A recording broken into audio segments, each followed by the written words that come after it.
Here we are. Here we are. Oh, We're back. hello, hello. Hey, buddy. How's it going? I'm doing great. How Uh, are I'm you? doing I'm doing a lot better than Jake Paul's stupid chin. I'll tell you that, and his stupid jaw. Oh, I'm great, man. I wasn't Yeah, even thinking about that, so I'm doing double great. So yeah. Thinking about that made me, just a little pep in my step, on Friday. yeah, Yeah. I mean, we just happened to be out. I forgot that thing was even happening, and suddenly there was, uh, a fight on at the bar, and I realized what it was, and I was like, oh, please let this actually be an L. And not only was it an L, it was a knockout, and you saw the there's a broken smile jaw. on. You saw the smile on Anthony Joshua's face right before he threw the punch. Oh, oh, the joy in my heart. Oh, Did you hear his Jake Paul's lawyer is threatening to sue people that are associated with boxing or in the media because they may be suggesting that, you know, the contract Jake Paul's people are saying that possibly that the first 4 or 5 rounds it's don't knock each other out because you want to go whatever rounds, right? And basically one specific person said that Joshua was pulling punches, and so now Jake Paul's team is like offended and threatening litigation, where I'm like, in my head, if you get that litigious and you're that offended by it, you're there's where there's smoke, there's fire, right? If you're like, yeah. "Ah!" you like, to me, it's like if that was baloney, I'd just be like, it's fucking bullshit, Yeah. BS. Yeah. My jaw got broke. Ain't nothing BS about that. Mhm. Like, nah. Yeah, he's eating Instead, hamburgers through a you're straw now, you know? exactly, like, it just seems he said, "What?" Sue his ass. It just seems Soft. He's fishy. Charmin, man. Yeah, it's weak. It's weak. Yeah. Anyway, I don't wanna waste Anyway, anyone's time on that that. that was enough. That was enough talk about that. But yeah, it was just, a good weekend all around for That was a chuds getting their bonus. asses handed to them. You know? I don't know anybody who likes him or his Yeah. brother as a Yeah. as an entertainer or fighter. Yeah. So that was fun. That was fun for us. Yay! And speaking of, we got another appearance on of Tyler. Hey, Speaking of buddy. a Paul brother. I just joined and I have no clue if my audio is right. Can you guys hear me? I can hear you. Okay. I didn't check to make sure the things were synced up to the right mic and this and that. I just said, here we go. We vamped And just off. enough to get Tyler on for the start of the show. We were just saying how we happened to luck into seeing Jake Paul getting his jaw broken, and here we go. Nice. All right, let's do it. Yeah, so I think we're gonna start off with the Sharks, and we had a sort of a middling week. They started off the week by handing the Flames a 6-3 a loss to the Flames. The Flames lost. Let me rephrase that. They handed the Flames a loss 6-3, and then they turn around and took a loss from the Stars 5-3, and then they lost to the Seattle Kraken 4-2. So you go 1-2 over the week. That's a little bit unfortunate. Sam, you did get the one win correct over this past week. So for our win of the week standings, you and me are tied at 5 games apiece. Tyler, you're only one win back at 4. But so for the games themselves, there was some cool stuff that happened over the week, though, just kind of as fun facts that happened. So uh Macklin Celebrini, let's start with him. He won Player of the Week for the week of December 12th through the 18th. So on the 19th, they awarded that. He scored 9 points, and he led all players with with 3 or fewer games played. Let me rephrase that. So he led all players with 3 or fewer games played with 9 points. So anybody who played 3 or fewer games, he had 9 points. He led the guys over that. He led all forwards with 24 minutes time on ice played on average. He had a game-winning goal against Calgary. 3 points per game, so that led the league, and then 3 consecutive multi-point performances. And he extended a 4-game point streak during that match. And when he hit the 50-point mark in that match against Calgary, he became the 3rd teenager in NHL history to reach 50 points during a season in 34 games or fewer. So the first 2 teenagers to do that, I'll give you 2 guesses to get the other 2. Patrick Marleau. No. I'm not talking Sharks history. I'm talking Okay. NHL history. Oh, Sidney Crosby. Yeah. Gretzky. Yep. There you go. So, okay. So Sid Crosby did it in 28 games in 2006-07. And then Wayne Gretzky, he actually did it twice in 79-80 and then 80-81. So back-to-back years. And he did it in 32 games both of those times. So Macklin doing it in 34 games, he's, pretty impressive. Pretty good. So that's hell of an accomplishment for our boy Mac. To do 50 points in 34 games. So 51 points on the year as of that game against Calgary. Igor Chernysov, he made his debut against Calgary as well. He got his first career point in that game. Jeff Skinner in that Calgary game hit 1,100 career games played. And then Tyler Toffoli got his 300th career goal also in that Calgary game.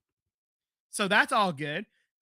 Sharks also earlier in that week, that was their first 4-goal third period comeback win in franchise history against Pittsburgh.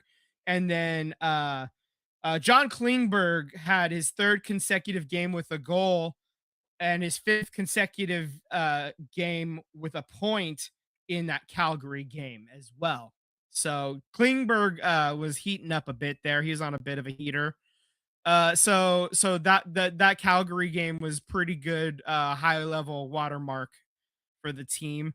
So then we continue to the Dallas game. Shakir McMullin got on the scoreboard and Colin Grafka tallied the other goal. Celebrini assisted on Colin Graf's goal to keep his scoring streak alive. And then in the Seattle game, Colin Graf got a second straight game with a goal. Adam Gaudette got the first goal of the game for the Sharks, though. Chernyshov and Celebrini got the assists on that. So Celebrini still has a point streak intact. I think he's at like 7 games straight or something like that. Yeah, it's ridiculous. The kid's good. So that's even though the wins are, like they haven't won in a couple games in a row, they're still doing pretty good. As far as where they are in the standings, they're sitting in 9th overall. They're just outside of the wild card spot right now. Right now, the Kings and the Mammoth have the 2 wild card spots. They are sitting 39 points each. The Sharks are at 37 points. So when we said in the headline of the stream, Sharks above fake 500, what I'm talking about is right now they're at 17 wins, 16 losses, and then 3 overtime losses. So if you don't count the overtime losses, they're above 500. Right. But if you do count them, they're under 500. So that's what we call fake 500 in hockey parlance. A team I do want to point out, the Chicago Blackhawks. Ever since Connor Bedard went down with his injury, they've kind of been scuffling a bit. They've lost 5 in a row. They're now sitting at the bottom of the table in the Western Conference. So, he was really important to their team, obviously, because they were right near the top of the wild card standings, at least, with the Sharks, right? They were, just outside of the wild card, but now they've plummeted a bit. And it's just a reminder, Macklin Celebrini is responsible or contributing to just over 50% of the goals that the Sharks are scoring, I believe, according to Brody Brazil. At least that was the last time that I checked in. So if something bad happens, God forbid, knock on every piece of wood you can find, uh, we might experience something similar, you know? Yeah. So thankfully, Celebrini is not missing any time as of right now, but he's contributing. He's a very important part. Hopefully, he stays healthy, and ideally, in a perfect world, you'd see him maybe contributing to about a third of the point production, and we're still scoring like crazy. You know, I don't know if that's you guys saw, but last night, Cole Gutman, who was signed by the Blackhawks, I don't know if it's a lingering situation, but he has been suspended for 2 games in the AHL because he took a fun little elbow to Michael Misa's head last night. So I don't know if Michael. I'm trying to read if Michael Misa's out, but it seems like there's no reports about it. no, But he was down on the ice from that. So no, unfortunately, the rehab isn't going as planned either for yeah. Michael Misa. Yeah, Michael Misa is also He's with reportedly the being Barracuda, loaned right? out. Michael Misa's being loaned out to Team Canada under 20 I guess the World Junior camp, I guess, or whatever Hmm. as well. So if he's healthy, he's probably going to be good to go for that, and he's going to be a top liner for Team Canada for that. So we have that to look forward to as well.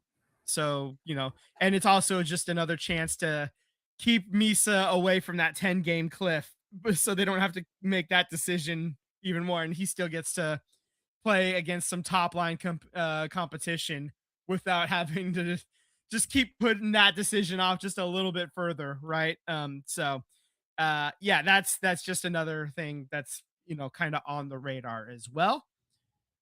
I guess another injury update. Will Smith is going to be out through New Year's Day, it sounds like, at least. So he's going to miss a few more games. We're gonna get another update as we go on after New Year's. So we've got a few more games before we hear back from that. Games upcoming this week for the Sharks. Today, starting in about an hour or so, they're gonna play in Vegas against the Golden Knights, and then on Saturday they're gonna get Christmas off. They're gonna take a few days off, and then they're gonna play in Vancouver on the 27th. So those are our 2 games. Those are our 2 options for win of the week. Gotta go with the Canucks, dude. That's the They same route stink. I was going to take. Gotta go the Canucks. Yeah. I mean, I think it's probably we can just Well, take. are you going to go Vancouver as well, Vince? I that's where I was leaning, but you guys both jumped on it like that. I mean, But for the sake of me trying to get a win and to even up the odds here, I'll take Vegas tonight. we don't have to play this game this early, though. I mean, you don't have to do that this soon. I'll take Vegas. You know what? Because it's gonna feel good if we get the win and I chose tonight. Okay, you're gonna be brave. All right, that's fine. I hope they win tonight because when they I beat the hope. Canucks, that'll be 2 in a row. So, Yeah, that's very fair. And also anytime the Sharks beat Vegas, it's a good day. And it doesn't happen nearly often enough, especially with certain players that they've signed that they didn't need to sign. And for more context on that, there is plenty of discussion, and we don't really need to dig into that at the moment. But It's gonna be a those who tough know win know. no matter what, though, because it's in But Vegas. So yeah, it's in Vegas. It's going to be a little bit tougher, but fuck Carter Hart for those who know. Anyway, okay, so let's switch gears now. We can start talking football, and we can talk about the week that was. Tyler, let's just talk about your team got the job done. Yeah, we're Against done. We're done. Washington. I don't want the 1 seed. We're done. We're done. Well, you can't get the 1 seed. You're locked out of the 1 seed. Perfect. I don't want anything to do with this. Let's just rest and we're absolutely done. Yeah, you have like a very, very, very outside shot at the 2 seed. You're probably almost locked into the 3 seed.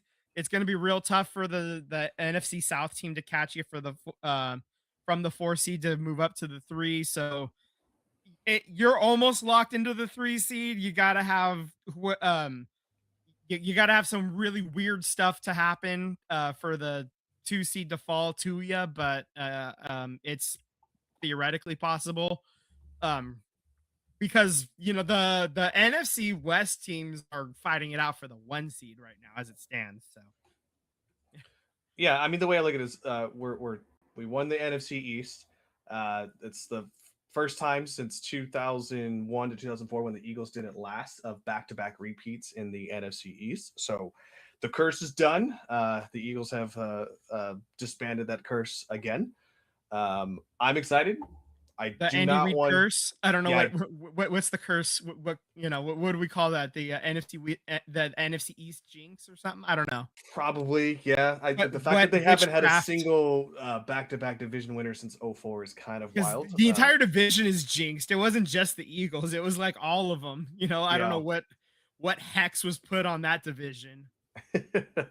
But I don't. I want to rest all the players we can against Buffalo. Buffalo is fighting tooth and nail still to get some seedings here. So don't even put yourself in that mix. Just maybe start the starters for the first quarter and then move on, right? And then you can go play whatever trick plays you want against Washington. I do not care. Washington seems to be upset that we ran 2-point conversion. Who gives a crap? They were losing anyways. They're not going to win this division. So cry if you want. I don't care.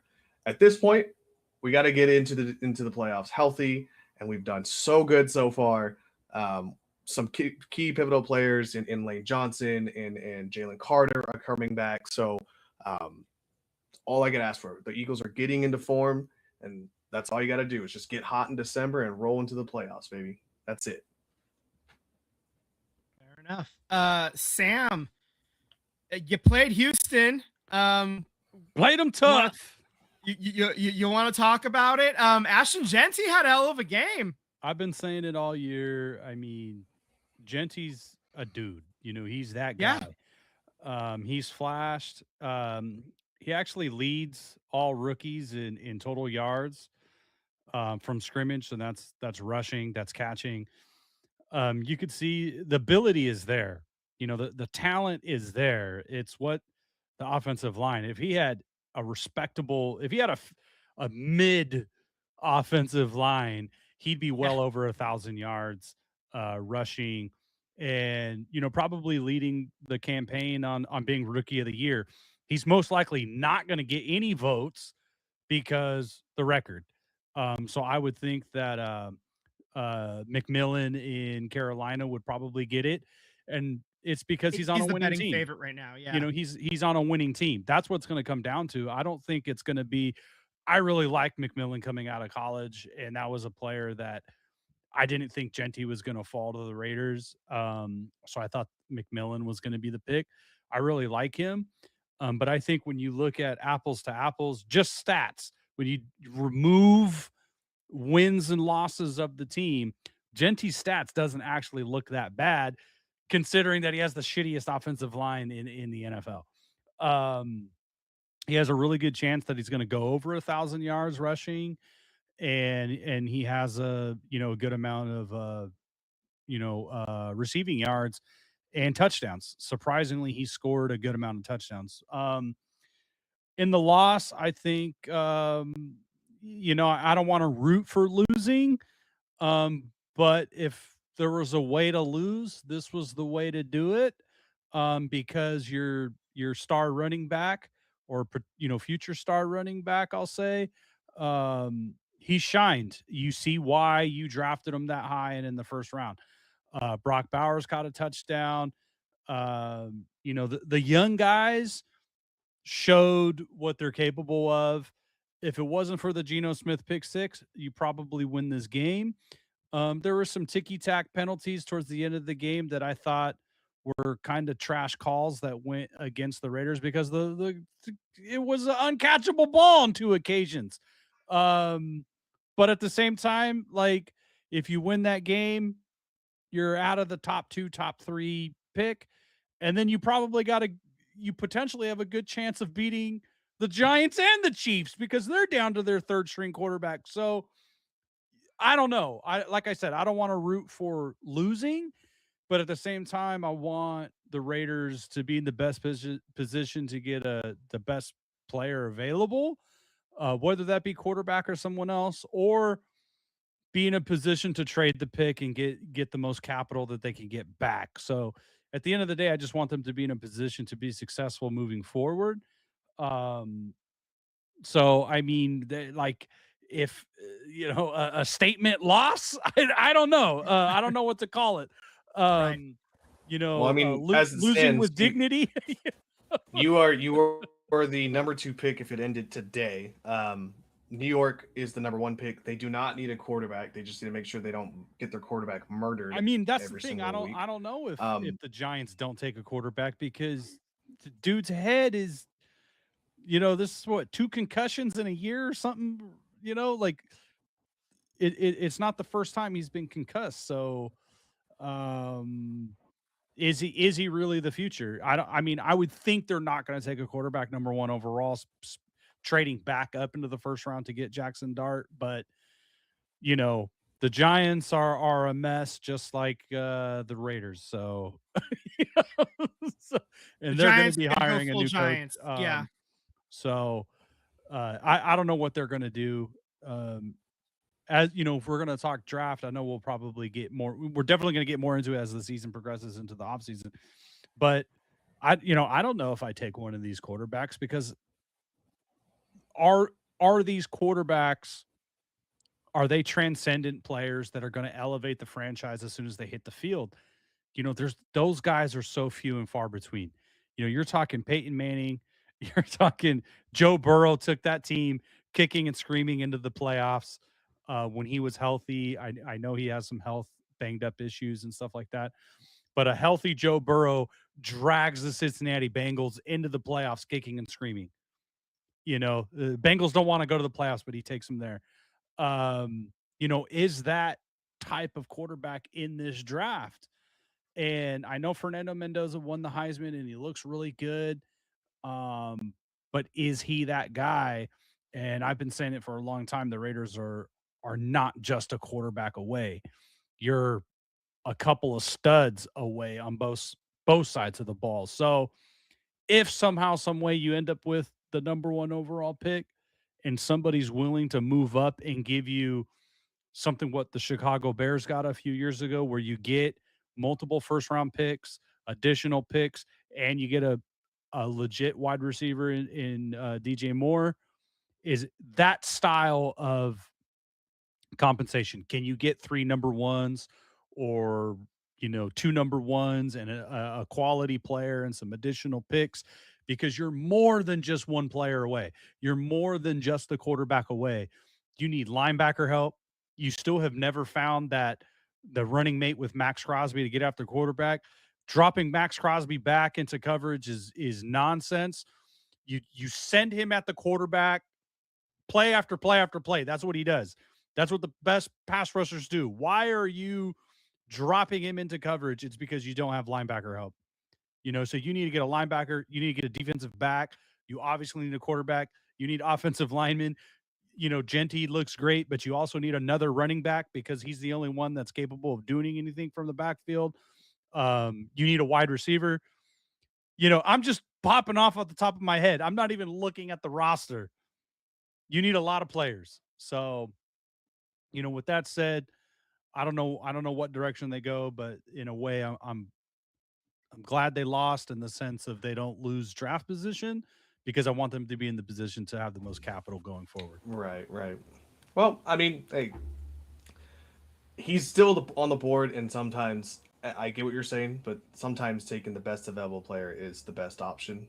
And I, to your point, I don't know if Mendoza is the transcendent player, but looking at the draft class in the next few years, it doesn't look as strong as maybe this one is for quarterbacks, and this isn't even a strong one for quarterbacks. No. So maybe you just take him just because the future maybe isn't really that bright unless all of a sudden kids shine that art named Arch Manning, and I don't think Arch Manning is even shine. He's going back to college because he had such a terrible season this year. So I still think he's going to be really good though in the end. Yeah. I mean, Peyton Manning Eli Manning, they didn't win a national championship. They didn't take their team to the playoffs. They were kind of mid in college. They were competitive, but look at what they turned into. Eli Manning won 2 Super Bowls.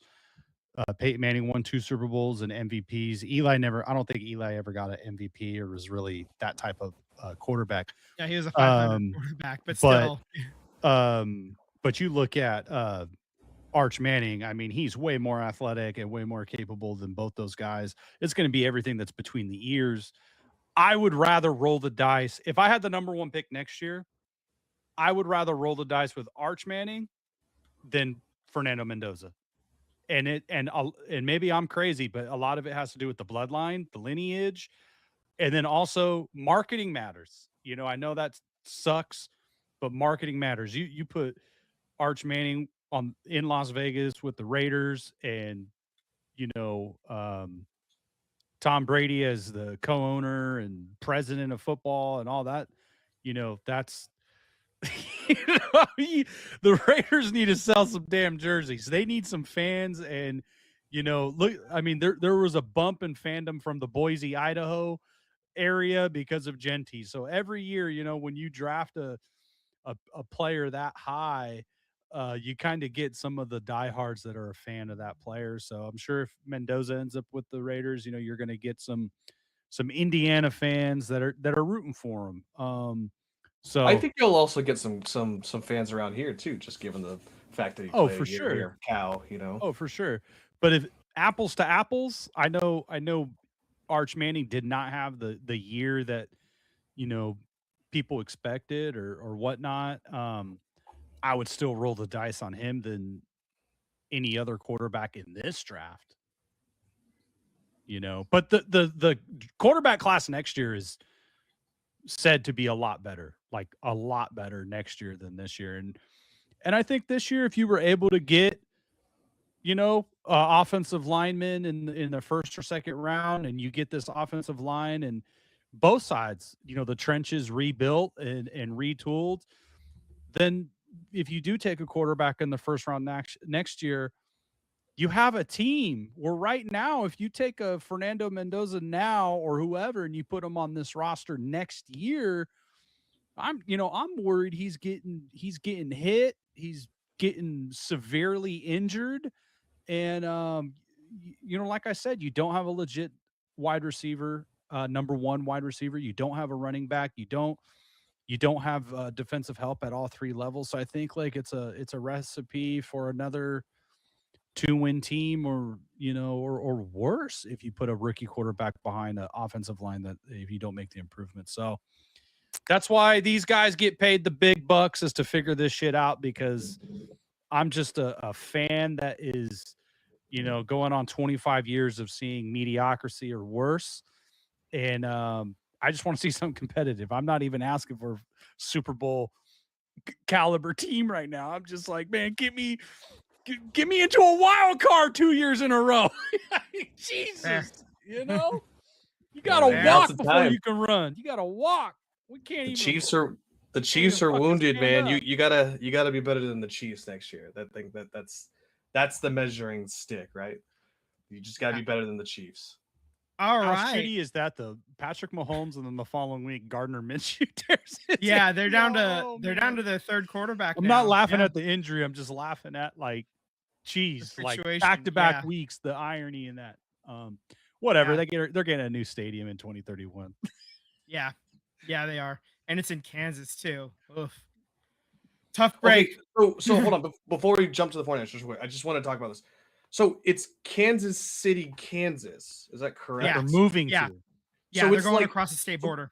It's just like literally like. Yeah, it's just across the state border. Yeah. Okay. Just making sure. It's not like 100 miles. No, they're literally just. It's like literally I don't know, 20. It's like miles. It's literally just like crossing a city border, except it happens to be a state border. But the way I read it, I thought they were going to the heart of Kansas, and I was like, "What is it doing in Kansas?" But no. Okay. They're talking about it like it's the heart of Kansas. No, but they're literally it's literally just like one city over. It just happens to have the exact same name. and it Yeah. just happens to be separated by a state border.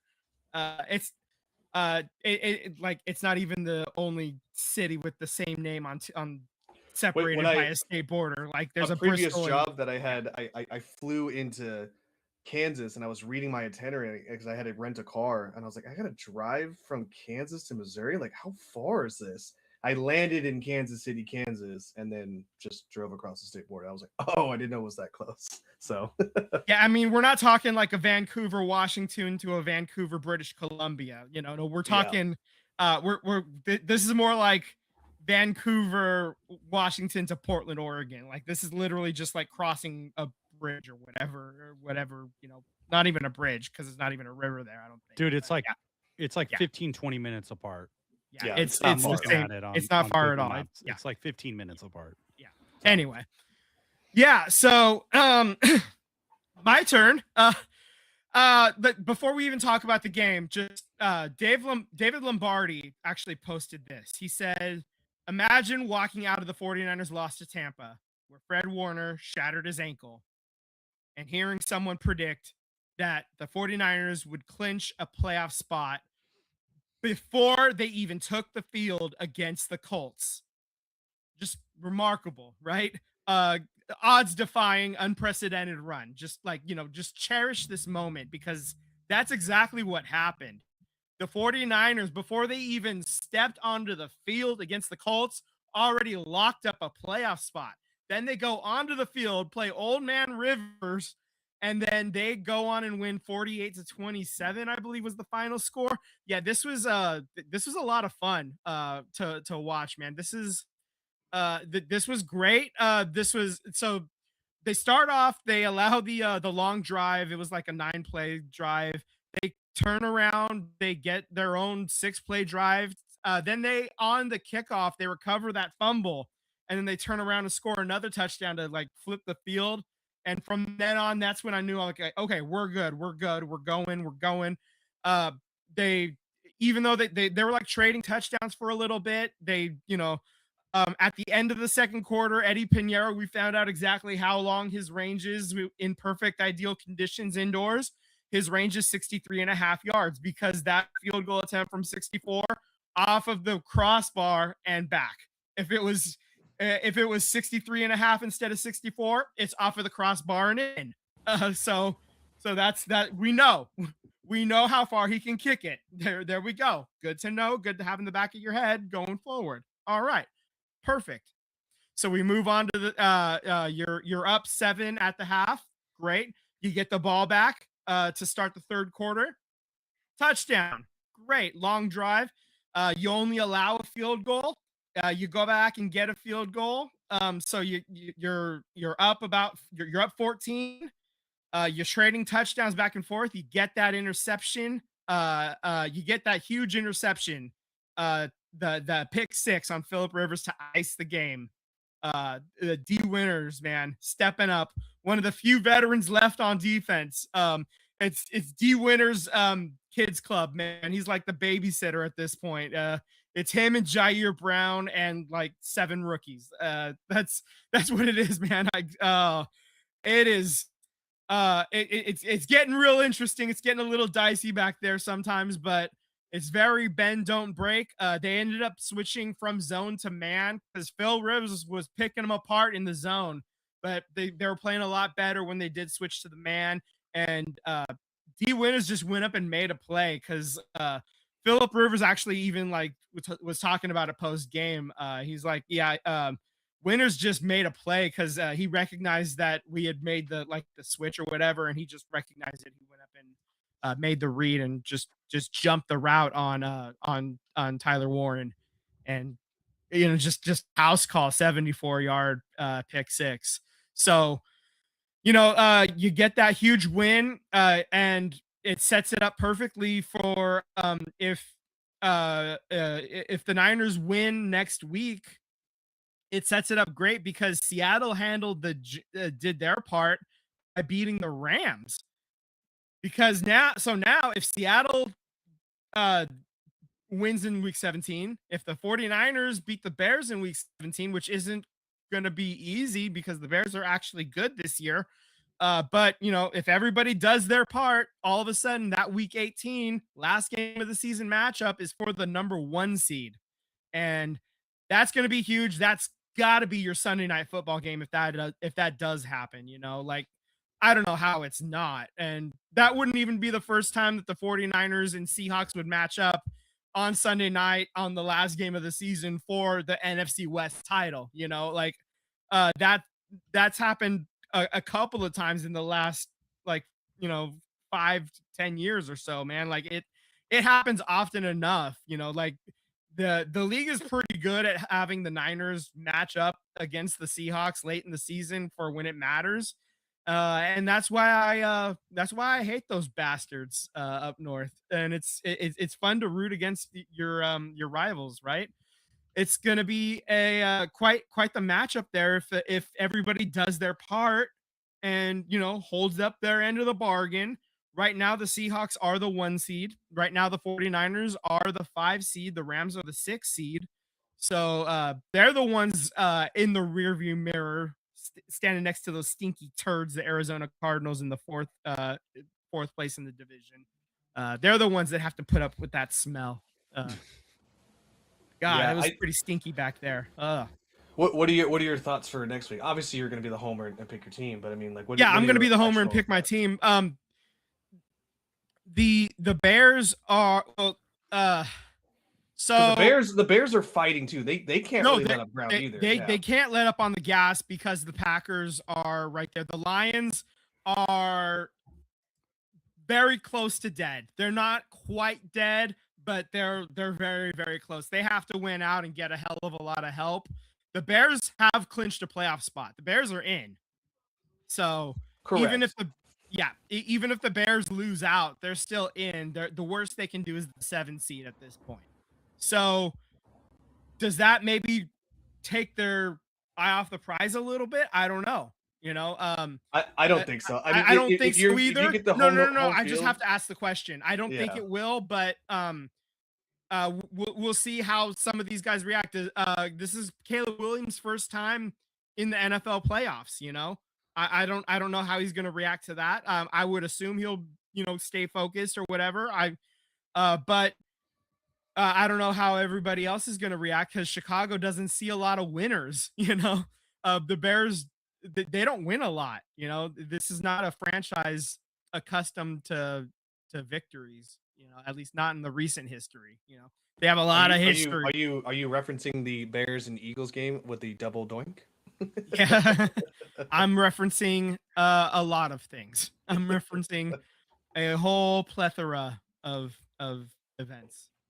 Even when it goes well for the Bears, it doesn't go well. I'm referencing Rex Grossman in the Super Bowl. I'm referencing just a whole lot of things. So basically, just to circle back to the Colts game, the Niners did have their injury. Of course, it was George Kittle. It was an ankle injury. George Kittle said it was on a hip drop tackle, so I would imagine the league is going to take a look at that. Unfortunate. I hope he's okay. He is questionable for this coming week, so if you have Kittle in your fantasy league championship, maybe you need to take a look at Jake Tongas. Yeah, just something like that. Just a free tip from me to you. Sam? Yeah, if you have Kittle. If you don't have Kittle, I don't think it's worth taking a look at Tongas. But if you do, just maybe just have that pivot option handy. Anyway, just around the league itself, they did announce the Pro Bowl teams earlier today, excuse me. The 49ers have 6 players on the Pro Bowl team. Surprise, surprise, a lot of offense and no defense, which was complete opposite of what the Eagles were. All defense. Right. Yeah. So the Niners have Christian McCaffrey, Kyle Juszczyk, George Kittle, Trent Williams all making it. Also making the team are long snapper John Weeks and special teamer Luke Gifford for his kick coverage acumen. So that's cool. Usually the special teamer player would be usually it's somebody like on like a really bad team, just so that way, like somebody like a Raiders player or whatever could or a Titans player could have somebody make the team just to like get a stick tap, or How whatever. many But like notable fullbacks are there in the league? Because I feel like not a Kyle's lot. just like slotted in automatically, just because there's really, There's I don't about know. 10 or 12 of them at this point. It is a dying position, but he does it so well that you kind of have to include it because Yeah, it's he's just kind of not a only is he one of the few ones, he's doing it at such a high level, high caliber level. Um, if he wasn't so good at the job, they'd stop including him, I would think. But yeah, he's pretty still much. crushing it. So you keep doing it. So it's it is what it is, right? Christian McCaffrey is very close to another 1,000 yard receiving, 1,000 yard rushing season. It makes sense to include him. Kyle Juszczyk keeps doing what he's doing. George Kittle makes the Pro Bowl, even though he missed a few games earlier this year because uh, he's George Kittle and he's still crushing it when he is playing. And he played enough games to, and the tight end field is still weak enough that he's able to counteract that when he was able to play. And then Trent Williams, even though he's my age, is still crushing it at left tackle. So it makes sense. So that doesn't really, none of those names really surprised me, at least on the offensive end of the spectrum. I do want to say though, because like you were talking about how the Niners are playing zone against Old Man Rivers. Yeah, at I least feel to like start. Yeah. we talked about last week, and we can wind the tape back on this one, but I do recall saying press up on them and play man on them. It didn't Yep. make any sense why you would play zone coverage on Yep. Rivers. You can't throw the ball 30 yards. Yeah, and that's they started off with that. I would imagine because that's just kind of the zone, the scheme that they've been playing with and had more success than not with. But yeah, they made that adjustment at halftime and they were able to get a lot more success in the second half. We saw it with the pick six, we saw it with the forced 3 and outs, and so that's shout out to Christian McCaffrey. Shout out to the Zebras for taking away Tonga's clearly touchdown. And that was I feel needed bad. though. I needed it though. So thank you, Zebras, for once. Yeah. Thank you, Christian, and thank you, Pittman, for getting me at least 7 points to get me over the top. So appreciate it. Yeah, right on. Okay, so that was enough fun talk. All right, let's talk Warriors. It's been an interesting week in Golden State. So you had the loss at Phoenix 99-98 on Thursday. Then you turn around and host Phoenix on Saturday. You get the 3-point win. And then last night, huge win. You win by 23 hosting Orlando. But the big story coming out of that was the Draymond Green and Steve Kerr having a little tiff in the third quarter. It was a heated exchange early on in the third quarter. Green left the bench, and while he did come back for the fourth quarter, he didn't return to the game. And Kerr said this post game, we got into it, obviously, and I took the time out just because I thought we lost our focus there a little bit. So we had it out a little bit, and he made his decision to go back to the locker room to cool off, and that's all I'm going to say about it. Everything is private, and I got nothing further to add. Green, post game, he said temper spilled over, and I just thought it was best that I get out of there. I don't think there was a situation where I was going to get better, so it was just best to remove myself. That's it. Green also continued basketball when he was asked about what caused the argument. That's what we do. We play basketball. It's an emotional game. People lose their emotions sometimes. It happens. It is what it is. We've been at this now for a long time. So sometimes you're with people for a long time. There's a level of comfort and shit happens. We move forward. You want to go first, Sam, or you want me to go first on this? Yeah. Who wants to dive in? You want to go first? All right. No, go ahead. Honestly, I three things I want to take away from this. Okay, last night Kerr played like a hockey rotation. It was like every 6 minutes he was like putting somebody else new in there, which maybe the long run that doesn't work out so well, especially like in a playoff settings. But honestly, they looked great. The Magic team are a very tall and big team, and posts look great. Trace Jackson Davis looked great. I mean, Pods was like a plus 30, which he's been getting shit on for like the last like month. GP2 looked amazing. He looked like he found springs back in his leg again. So, all in all, that game was a good reset game. I do want to say we've been doing this for what, over a decade now with Draymond Green, and I'm cool with it. I'm cool that him and Kerr got into the argument. I mean, it's not like it's the first time.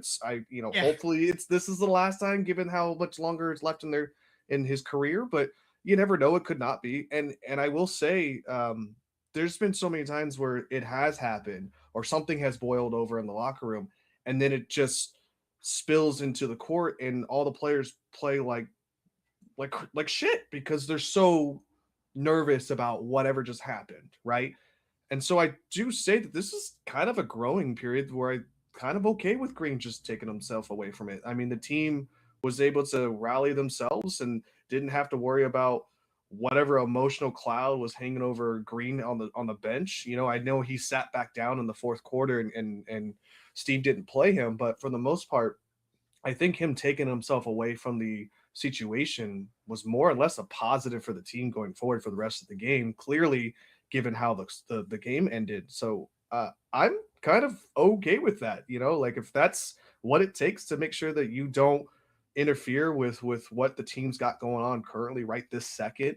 Draymond, you're needed. We're going to need you. You are like the best center at playing multiple positions for us, so you're gonna be needed. But if this is what it took for tonight or that night for the Warriors to get the win, I'm not mad at this at all. And I think it's going to be water under the bridge starting what do they play Christmas Day or the day after Christmas? Yes, yeah, they do. Yeah, so I think it'll be water under the bridge. Steph's already making jokes talking about how he plays like shit on Christmas Day, and he does. He plays like shit on Christmas Day, so I think it's all gonna be water under the bridge, anyways. You want to go next, Sam? Yeah, I mean, I just think, yeah, they looked good against Orlando, which was great. It sucked that this situation happened. It's not the first. I don't think it'll be the last because I think there's one more year on all of their contracts. So we'll probably see it again this year or sometime next year.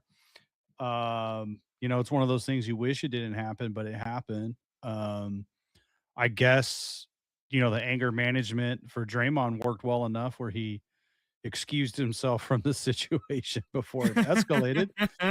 So that's good. I just think, yeah, I mean, there's some players that look good.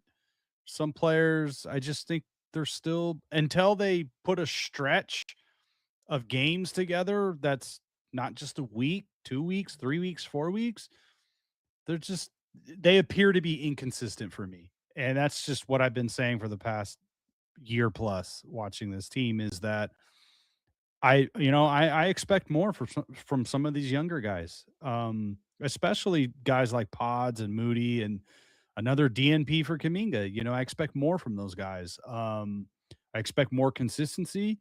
These guys are supposed to be the young, athletic guys. I expect more.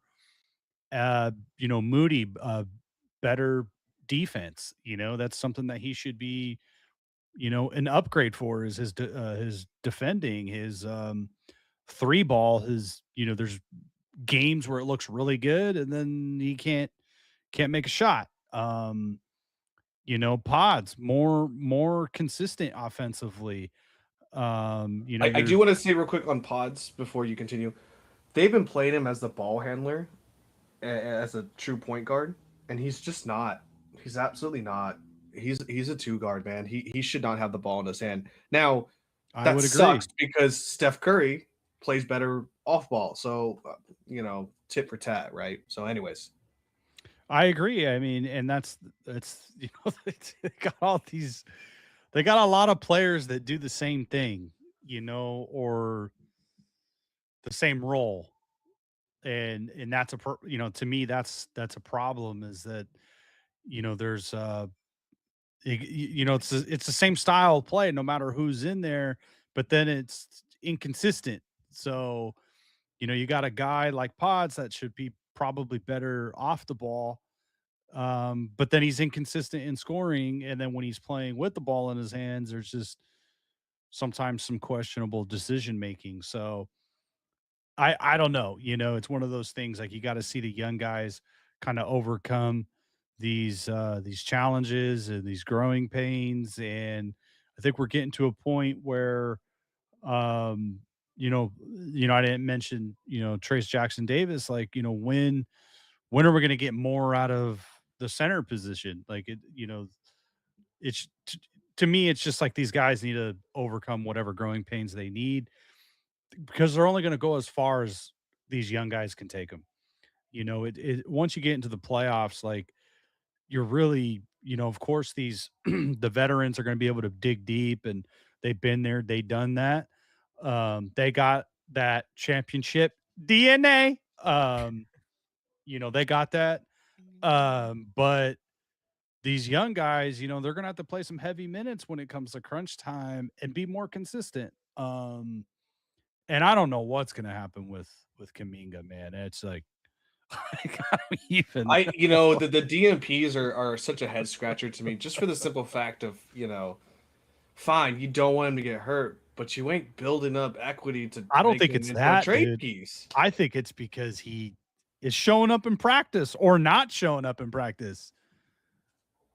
You know what I mean? Like, I think that's what it is. And, it's he.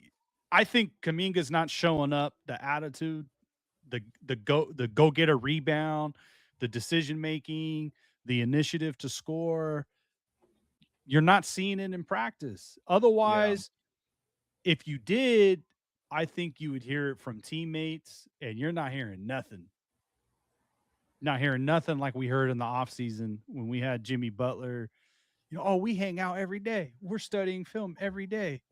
You don't Yeah. hear that anymore. Why? Because something's off. And I'm not saying he's wrong. I'm not saying the franchise is right or whatever. Something's off. They both got into this bed together. The Warriors franchise and front office and the player. Jonathan Kaminga could have just signed the qualifying offer. You would have made a lot less money this year, but you could have walked away at the end of the Sure. season and just go wherever you want. You took the contract knowing, okay, I want the money this year. I want the money now. I want the money for the next 3 years, whatever it was, with the risk of getting traded or if you're really, really good, you're going to be that guy. And it didn't work out either way. So they both got into this mess. They're both to blame, but you're not, I promise you're not seeing it in practice because you're not hearing a peep from his teammates. Oh, Kaminga looks really good. We don't know, because you were hearing that before. Well, I also think it's interesting that the media is not asking that question. You know what I mean? Like maybe the Warriors, the players are just deflecting it to the point where they don't want to ask anymore. But if you're a journalist, keep asking that question. Like that's your job. Well, I was listening to the radio a couple days ago, and it was brought up. And Steve Kerr said, it's only a big deal because it's Kaminga. When it's other players, it's not a big deal. So I think one of the things is that it's Well, getting yeah, into of a course. contentious thing. But I think we know the answer. I think the beat reporters are kind of saying what I'm saying is that you're not seeing it. You're not seeing it Yeah. from this guy. Like you're just not. And But my thing is that it's like, yeah, cool. Pat Spencer was a DMP. I'm not asking the question of why wasn't he DMP. I'm asking the question of the guy that was your drama all season long is now getting DMPs and is a healthy scratch and for he is sure, totally fine. for sure. Like, is he your franchise? Is he not your He's franchise? Are you building equity to trade him? Or you just don't care? Like, that's the questions you should be asking. I just don't think the media's asking those questions anymore. They Yeah, just gave I up. just I don't think they have an answer, dude. I think they Yeah. were they were hopeful like a fan. They were hoping that, he got some playing time and oh shit, this is a really good player. We got him on the cheap. Or we could flip him for more players. And now there's something off. And then at the same time, like for Kaminga, like it seems like everything has to be perfect for him to perform. Like every little, he has to feel right. He has to think right. He has to, look good, sound good for him to do his job. We're like, if there's any type of uncomfortableness, it just seems like it doesn't work out for him. And maybe I'm wrong. It just, from when I watch him play the game over the course of a few years now, a few seasons, everything has to be perfect. And again, I say this all the time. I called into radio shows and talked to other people about this. Other than this year, the first week, 10 days of the season, Yeah. we said on this podcast, that's the Kuminga. That's the potential that we see. Other than that, what is the best stretch of games that Kuminga has had? We've seen moments of flashes, like where he took over a quarter, he took over a half, but I'm talking about Curry, Draymond, Butler, even Pods, and even other players have dominated games beginning to end and more consistently. That's why we want more out of Pods, is because we've seen him be a consistent player and do it for 4 quarters and do it for multiple games. And that's why we want more, especially when he at the beginning of the season is comparing himself to Steph Curry. We want more.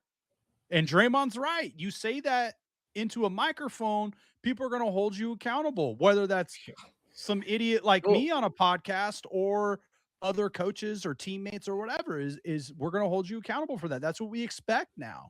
Yeah, right? If he thinks the Bay Area media is tough, man, try playing for an East Coast team. Oh, sure. If you get traded there, man, like you will get viscerated. You know what I mean? So for sure. I don't know what's gonna happen with Kuminga. I did want to tell you guys, I was just on my phone and I saw that Embiid was jogging down the court and banging kneecaps at somebody, and now he's completely out of the game. Looks like he suffered a major knee injury. So that sucks again. Embiid. Oh my God. But the reason why I say this is because, like, I know that Giannis is the hot ticket. He's the girl you want to take to the dance. But in reality, Orlando might want to try and shake things up just because they were a playoff team and now they're not looking so hot this season. You got basically the Sixers having issues now. They're trying to build this team around Embiid. Embiid keeps getting hurt every single time. There's plenty of other suitors in the league. I mean, even Cleveland looks terrible to what they were last year. So maybe you don't get Giannis Antetokounmpo, but maybe you can flip something else out of this scenario. And it just seems like at this point, the honeymoon, whatever, the lipstick on the pig is worn off, all that stuff, whatever, phrase you want to say, that Kuminga needs to have a new change of scenery. It's done. It's over. Kaput. Put a fork in it. He needs to go somewhere else. And the problem, I would have loved him here. You can't. It's just not going to work. It ain't going to work. And the other problem is with now what he's, I know there's the deadline with January, whatever, 15th or whatever. It's the money, how much he's making now. And with the NBA rules, you gotta be close. I forget the exact percentage, but you got to be close in the money. So for me, like, I don't know if you can trade Kuminga and get something of value in return to help you this year, unless you're parting with more than Kuminga, another player that's Pods or Moody or whatever, and then draft picks if you want something back now to win now. To me, I feel like one of the better case scenarios is you trade Kuminga and you're trying to get an expiring, where you can get money for next year. But now kind of like Chris Paul. You do that. That could be a signal that you're kind of waving the white flag for this year. Yeah. And also Kuminga's contract is going to be torn up at the end of this year anyway. So what's the point? If Right. you're getting an expiring contract back. What are we doing here? Yeah. Because his deals. It's a 3-year deal, but Right. it was built to be torn up at the end of this year. Anyway. Right. So I don't it really could be know. traded. It was built to be either be traded or torn up at the end of this year. So either way. Yeah. Doesn't So matter. I mean, I don't.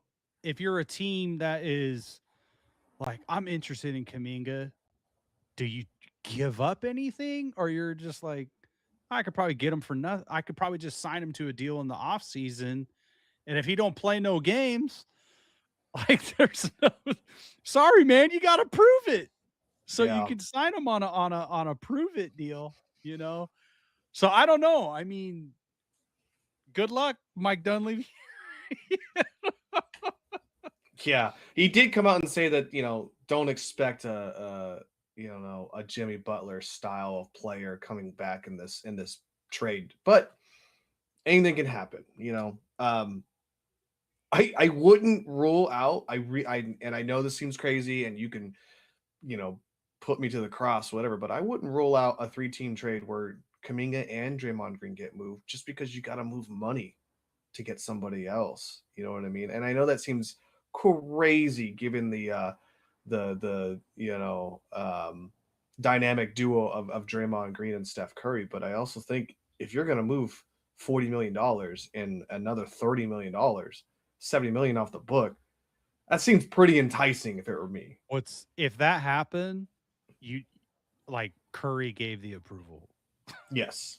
Yeah. I agree. You know what I mean? And there's also talks that they might trade back for Klay Thompson, which, by the way, my wife got me this awesome shirt. I just want to showcase with you guys. It's the Nice. Rocco Fishing Club. Nice. But yeah, there's a talk that he could even come back. So, this Warrior team is so inconsistent in mid. If I'm going to be mid and watch this, goodbye, I'd rather they all go out at the same time.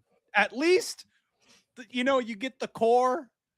Yeah. If I'm going to watch this, I'd rather see them, all three and Steve Kerr off together in the sunset. Right. Yeah. So that to me, it's like, set them adrift on the iceberg with together. Indy. Yeah. Of course, I would love to win an NBA championship, and then they all retire, and then we begin the process all over again. But I don't know. I don't think that's going to happen. Nobody gets to run away. Watch the story of them together. Yeah. Nobody gets to go out like John Elway. That does not happen. I would love. All right, Kuminga, you're going to Dallas. Just give whatever. But even the money's probably pretty close. Even the Bulls, probably pretty close. Even the Bulls didn't get the send off with the trio like they wanted, right? So right. So if that was an option, yeah, I'm going to take that option because I think it's just better for me as a greedy fan to watch. Problem is Nico Harrison's dumbass isn't there anymore to accept such a silly we probably could have traded Kuminga, got Klay, and a first-round draft pick. Oh, right? Shit. Oh, my goodness. Well, all right. I think it's time to close this bad boy up unless anybody else has anything. I think it's time to set the sun on this episode today. So all right. Well, thanks for tuning in, everybody. Don't forget to subscribe if you haven't already done so. Hit that little bell for when we go live. Just follow us on social media at SVT Sports Pod. Slide into them DMs. Thank you for hanging out with us tonight, FJF, and have a good rest of your week. We'll see you next time. Merry Christmas. Are we not saying Merry Christmas? Merry Christmas. Happy holidays. In the immortal words of the Warrior Poets NSYNC, Merry Christmas, Happy Holidays. And Smokey Robinson, Happy Chanukah.